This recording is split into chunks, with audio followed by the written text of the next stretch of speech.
Do'stlarim, har bir ozishni maqsad qilgan inson uchun ikki asosiy narsa juda muhim. Bu santimetr va tarozi.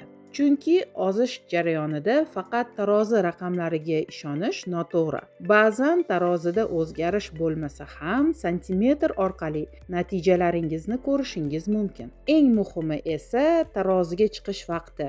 Agar siz noto'g'ri vaqtda o'lchanishni odat qilsangiz, natijalar aniq bo'lmaydi. Keling, birgalikda qaysi vaqtda taroziga chiqish kerakligini va nimaga e'tibor berish lozimligini ko'rib chiqamiz. Yana bir bor eslataman, men Shahnoza Obidovna, dietolog va nutritsiolog, sizga ishonchli va aniq ma'lumotlarni taqdim etaman. Avvalo, tarozini to'g'ri joylashtirib olish kerak.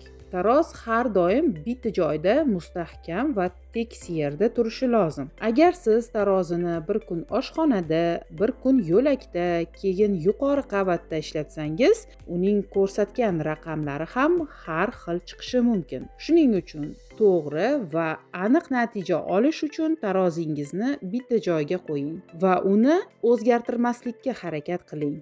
Tarozini joylashtirib olish asosiy ishimiz hisoblanadi. Uning tagi albatta tekis bo'lishi shart. Gilam palos ustida vazn to'g'ri o'lchanmaydi. Shuning uchun tarozini qattiq va tekis yuzaga qo'yish lozim. Eng yaxshi variant polga yoki kafel ustiga joylashtirish. Shunda natijalar aniq va ishonchli bo'ladi. Vazn o'lchashda yana bir muhim jihatga e'tibor qaratishimiz kerak. Qaysi vaqtda taroziga chiqish? Biz har kuni ertalab uyqudan uyg'onib, hojatxonaga kirib, organizmni tozalagandan so'ng taroziga chiqishimiz kerak. Ana shu vaqtda biz haqiqiy vaznimizni ko'ramiz. Esda saqlang, har ovqatdan keyin yoki suv ichgandan so'ng taroziga chiqish xato.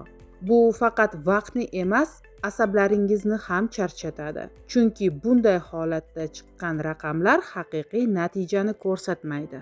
Faqat ozishni maqsad qilgan insonlar emas, balki homilador ayollar ham o'z vaznlarini nazorat qilib boshlashlari maqsadga muvofiq. Bu orqali ular ham o'z sog'lig'ini, ham chaqalog'ining rivojlanishini kuzatib borishlari mumkin. Lekin bu holatda asosiy e'tibor sog'lom ovqatlanish va shifokor ko'rsatmalariga amal qilishdir.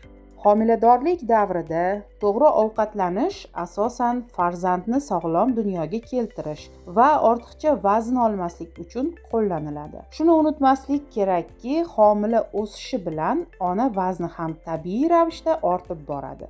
Bu holat natija yo'q yoki ozish jarayoni to'xtadi degani emas, balki bu bola hisobiga vazn qo'shilayotganini anglatadi. Shuning uchun asosiy maqsad ozish emas, balki sog'lom ratsion va muvozanatli menyu orqali ona ham, bola ham yetarli ozuqa olishida.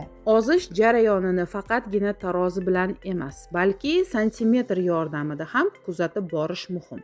Chunki ba'zi hollarda tanangizda santimetrlar kamayadi, ammo tarozi raqamlari o'zgarmaydi. Bu to'g'ri ozish hisoblanmaydi. Haqiqiy natija ham santimetrda, ham vaznda o'zgarish kuzatilganda bo'ladi. Agar taqiqlangan mahsulotlardan iste'mol qilsangiz, vazningiz 5 kundan 15 kungacha bir joyda to'xtab qolishi mumkin. Bu esa organizmdagi jarayonlar to'g'ri ketmayotganidan dalolat beradi. Shuni yodda tutingki, vazn yo'qotishning eng to'g'ri yo'li bu muvozanatlangan menyu orqali ozishdir. To'g'ri tuzilgan ratsion sizga organizmingizga yetarli ozuqani bergan holda vaznni bir maromda yo'qotish imkonini yaratadi. Shu tariqa sizda vazn to'xtab qolish holati kamayib, natijalar izchillik bilan davom etadi.